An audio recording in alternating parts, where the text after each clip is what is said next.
sani, a rashin sani, a rashin sani ne, a rashin sani, a rashin sani, a rashin sani, a rashin sani ne.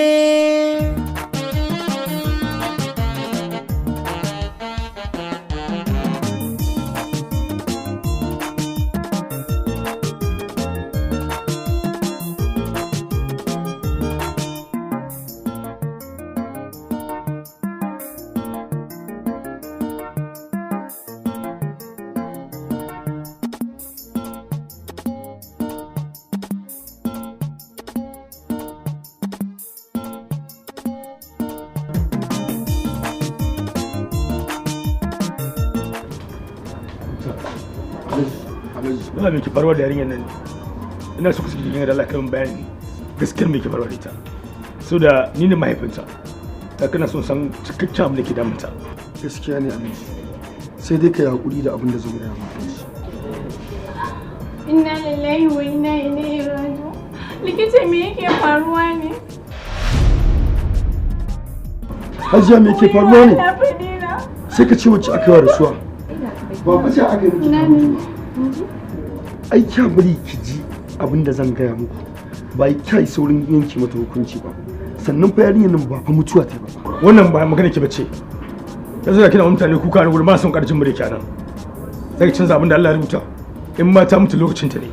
Wannan ba wani abin damuwa bane akai. Dokta me yake da magana ne? Abin da yake faruwa kawai ka biyo office. Amma tun yaushe bai da lafiya. Sai yau kusan kwana huɗu ke ba shi da lafiya na kwanciya asibiti. Yana kwanciya a asibiti dan na zo ma ɗaukar abinci ne in kai masa. A matsayinka na ɗan uwan Malam Sani, me kake ganin ya ja masa wannan ciwon har ya kai shi ga kwanciya asibiti? To, daga Allah ne. Kuma idan da wani abu ma da muke tunanin ya jawo masa kwanciya asibiti bai wuce kama ɗansa da aka yi ba. To wannan damuwar ina tunanin ita ce za ta iya kai shi ga wannan yanayin har ya kwanta, amma Allah ne masani. To, Allah ya ba shi lafiya, amma idan ka je ka ce masa ina mishi sannu. In ji zan ce masa. Kar ka damu, kawai ka ce mishi wata baiwar Allah ce. Amma idan babu damuwa, karfe nawa kake dawowa daga asibiti? Domin ni ma ina so ka raka ni in je in duba shi. To, kusan dai kamar wannan lokacin nake dawowa, saboda ni ne nake jinyarsa. Mahaifiyar Kamal ita ma tana can wajen mamanta, babanta ba shi da lafiya. Sannan idan babu damuwa, a wani asibiti aka kwantar da shi kuma a wani unguwa ne? An kwantar da shi a asibitin Din Global Clinic kuma yana unguwar Maidili. To shikenan, idan na samu lokaci zan zo ka raka ni in Allah ya yarda. Insha Allah duk lokacin da kika samu lokaci kamar wannan lokaci zan raka ki. To shikenan, nagode, sai an jima. Allah ya yarda mu tare da gida. Na baki yarda wai ashe zami rabuwa ne. Duba rayuwata da zuciya duka ke na baiwa. Ashe duniya za ta mini zafi sanda mun rabewa. A rashin sani ne, a rashin sani ne, a rashin sani ne, na ce miki rashin sani ne. Da ba zan yi so ba, na ce da ba zan yi so ba, a raina ma ban saka ba. Daga ƙarshe na fara soyayyar da zuciya ma ba ta shina ba. Rayuwar mu kenan, rashin sani ne, rashin sani ne. Fahimtar da na yi wa soyayya idan ka riga ka fara. Kaso wanda ke san ka araya batun tsimi da dubara. Ban san me yasa ba. Irin wannan tunanin shine ke samun fargaba. Yaya zan yi idan na tashi bani da kai? Me yasa muke tunanin zamu rabu? Kai min alƙawarin ba za ka guje ni ba. Ki ji a cikin ranki. Duk duniya ko za su biya mana baya. To tabbas mu rayu a cikin tamu duniya. Ban san menene so ba, sannan ban damu da soyayya ba. ke ce malama da ke koya min so. Idan na juya maka baya, na san Allah ba zai bar ni ba. Rashin sani ne yanzu ya samu na hawaye ne, su ma haɗi ne zuciyar ya shige ne. Rashin sani ne shi ya jawo muka yi haka ne, na baki yarda wai ashe zami. Kamal, za ka iya rabuwa da ni kuwa? Ba zan iya rabuwa da ke ba, ko da a ce duk mutanen duniyan nan za su juya mana baya. Ka yi alkawari? Na yi miki alkawari, duk rintsi, duk wahala, duk tsanani, duk tashin hankali. Ni ma ne maka wannan alkawarin, kuma ina so gobe ka zo ka maimaita wannan magana a gaban mahaifina. Duba rayuwata da zuciya duka ke na baiwa, ashe duniya za ta mini zafi sanda mun rabewa. A rashin sani ne, a rashin sani ne, a rashin sani ne, na ce miki rashin sani ne, da ba zan yi so ba, na ce da ba zan yi so ba. Ok, doctor, abin da ya sa na ce fito wajen mai magana, sunana Barista Khadija. Na zo ne akan wani marar lafiya da aka kwantar a wannan asibitin mai suna Malam Sani. A asibitin mu aka kwantar da shi, hasali ma ni ne mai kula da shi a asibitin nan. Na zo ne akan jiya aka yi treating na din shi da kuma dan wasu abubuwan da ka zama. Gaskiya sabgar Malam Sani a jiya muka rabu da kanin shi. Aikin shi gaskiya yana da buƙatar kuɗi naira 250. So a jiya mun rabu da kanin shi zai je ya kawo kuɗin, amma dai har yanzu shi muke jira bai dawo gaskiya. Babu da zan biya kuɗin, amma ina so ka ɗaukan mun wani alƙawari. Ina jin ki. Ba na so kowa ya san ni na biya wannan ai abu ne mai sauki. Sun yi so sai mu baki account din asibiti sai ke sa kuɗi a ciki. Ok, to yanzu ya za ka bani account number a samu kuɗi. Ba ni account number. Account number 00 69 13 44 28.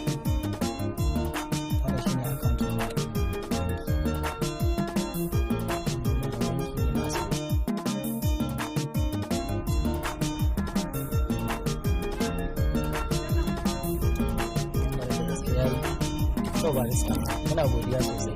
Allah ya saka da Allah ya saka da ba da baki da damuwa. Thank you very much. A rashin sani ne, a rashin sani ne, a rashin sani ne, na ce miki rashin sani ne, da ba zan yi so ba, na ce da ba zan yi so ba, a raina ma ban saka ba. Daga ƙarshe na fara soyayyar da zuciya ma. Kaga, Salim, ka san ni duk da tafiyar da ne, to ba na zo ne in zauna ba. Ina ma Sani yake. Malam Sani ba shi da lafiya, yana kwance a asibiti. Tun jiya rabona da in je wajensa saboda an rubuta min kuɗi naira 200,000. Kai! Idan na rasa yaya ma zan yi. Kana da hankali kuwa? Dan uwan naka guda a ɗauke shi yana asibiti wato waye a gurinsa. Ai ni na taho ne neman kuɗin kuma kaga Sani ka rufe min baki. Wannan wani irin sha'ani ne? Idan Allah ya jarrabi mutum a rayuwa, ai kuma shi kuma ba zai zama sha-sha-sha ba. Sai ya ta addu'a Allah sai ya rage masa raɗaɗin jarrabar da ya masa. Dama azali duk abin da ka sani a duniya muƙaddari ne. Yanzu ga Kamal yana tsare, ko ba haka ba ne? Haka ne. Ga babansa Malam Sani yana kwance a asibiti, matarsa ba ta nan, ka san tana cin wajen ɗan uwanta, bibiyo wajen ɗan uwanta, ko kuma tana cin wurin ɗan uwanta. Sannan kai da kake tilashinsa ka zauna a gurinsa shine ka kama hanya ka to balbal ka zo nan ka zauna shirin kaman kayan wanki an zube su baka gani da talatinin daren nan yanzu da daren nan nake tafiya bayan tafiyar kafa ma da ne zuwa nan to yanzu me kake yi a nan kai ai na iya buga ta amma Allah bai ban samu ba inna lillahi wa inna ilaihi raji'un inna lillahi wa inna ilaihi raji'un yanzu abin da kake so ka ce min duk wayannan manya-manyan gidajen da suke zagaye da ku kuka yi makwabtaka da su ba ku je kun nemi taimako a gurinsu ba ga wancan gidan nawa ne wancan ai gidan Alhaji Audu ne wancan ɗayan fa nawa ne gidan tsohon liman ne ɗayan kuma fa gidan marigayi ne to duk an je an nemi taimako ba a samu ba ya gaya min cewa duk wani hali da yake ciki kada in je in gaya wa kowa insha Allah zai warware saboda al'amarin wannan garin ba irin wancan bane duk mutane sai dai su ji matsalolinka amma ba za su taimaka maka ba ka ji zancen banza zancen wofi wannan cikakken jahilci ne wannan kwamu da muke zaune a karkara ba za mu yi wannan haukan ba ashe malam zani har yanzu ba shi da hankali ashe wawa ne shi mahaukaci ne shi kai kuma da yake kafi shi kan tafarfala kai ma mahaukacin da ka zo ka zauna kuka biye masa da maganarsa to shikenan duk ku zauna ni Allah ya kawo ni ba kuna jin kunya ku je ku karya billanku ku tambayi taimako to ni zan je ga ɗansa ga halin da yake ciki ko sannan shi ga halin da yake ciki ga matarsa tana can wajen ɗan uwanta ita ma can tana ji da shi shikenan kai kuma ka to yanzu wa ka bari a gurinsa ai sun bani lokaci ne akan in dai ma ban kai kuɗin ba za su ce za mu fita daga asibitin gaba ɗaya saboda kuɗin kwanan mu da to ya ishe ni wannan ma bata min ne kana nema kaman kana so kaman allura ne a kafan zuciyata ba ku da kuɗi kuma ba za a je a nemi taimako ba ai na Allah baya tabewa kuma duk mutumin da ka tafi ka je ka faɗa masa kukanka in ma bai maka mai yawa ba zai maka daidai gwargwado to yanzu da ka zo ka zauna a nan babu ko sisi ba gara a ce ka tafi da koda 10,000 ba ce daga cikin 250 din da kake magana in ka je an san ka kokarta ko wani maganin aka siya ba shi kenan ba ka zo ka zauna a nan ka yi turus kaman kayan wanki Allah ne za ka same ni shigowa ta gidan kenan yanzu ka zo to ni yanzu tun da kai kana da matsala kai ma na ga ka zama mahaukaci ka zama wawa dama ban zo da niyyar in kwana a nan gidan ba zan tafi can masauki na da safe ko waɗannan mutanen da kake ta magana wancan da gidan murigaye da gidan wancan ɗaya da gidan tsohon limamu duk zan bi ni sai na je na binciko na samu na faɗa musu matsalar da muke ciki in Allah ya yi nufi sai su taimaka mana kaga mali ta Allah ya sa a dace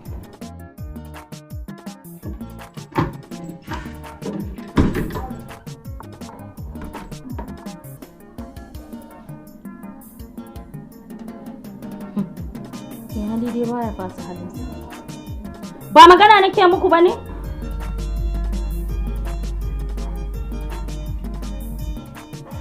ba na so in da in samu baki gama aikin ki ba kai kuma ka riga ka san aikin ka ba sai na faɗa maka ba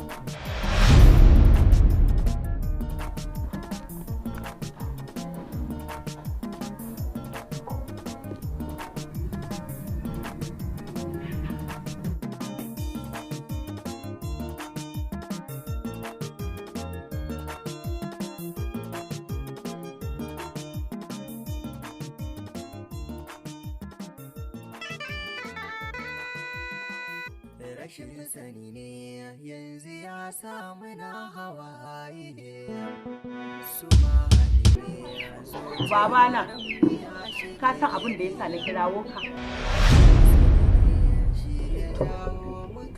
ina son ka nutsu ka gane wai kai mai isa kullum sai an kawo min karar ka ne kullum na yau daban na gobe daban na jibi daban me isa kake haka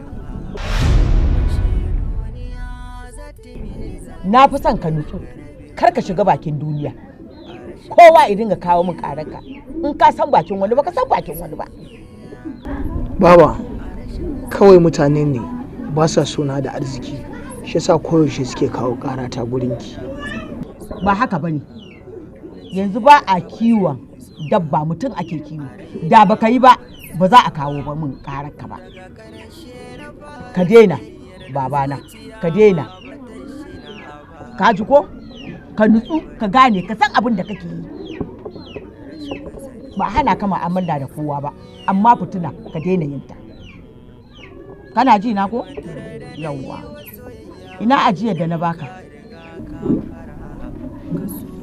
Na ajiye ta a cikin ɗaki saboda tana da matukar muhimmanci a gurina, shi yasa na ajiye ta a cikin ɗaki. Babana, wannan kyautar da ne maka ina son ka dinga ganin ta kamar ni ko ta Allah ta kasance a kaina, saboda ni ma mahaifiyata ce ta bar min, nake so kai ma bar maka.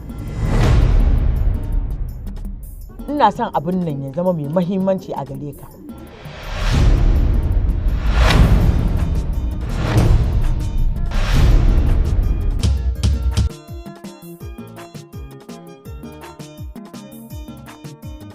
Kai, ƙarya ne wallahi, ba wata iskar ya da za ta rusa min farin ciki na. Yau zan ɗauki matakin da zan ɗauka, sai da duk mai yiwuwa ta yi.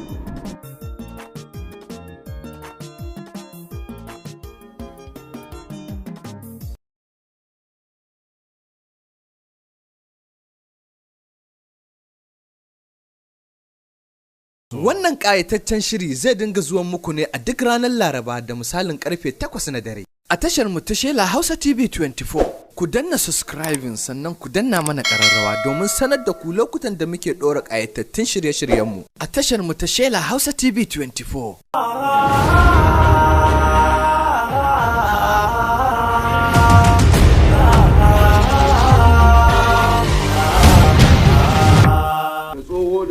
Da yaro da yarinya, duk mutumin da yi giggiwa a gurin bada kuɗi ko wani abu ko wata waya ko ku kashe. Nasarar gani duk wanda kaga yana kiwo ungulu to tabbas kasuwar asara ya nufa. Dukiyar da mahaifinsa ya bar musu ita ce ta tsone masa ido, sai dai kash neman jefa rayuwarsa cikin ruwan duniya da lalacewa, hakan ta sa ya gamo da babban ajalinsa. Nasarar gani na rantse da Allah an ci galiwa kuɗin mutumin can tun da shi ya walar da mu.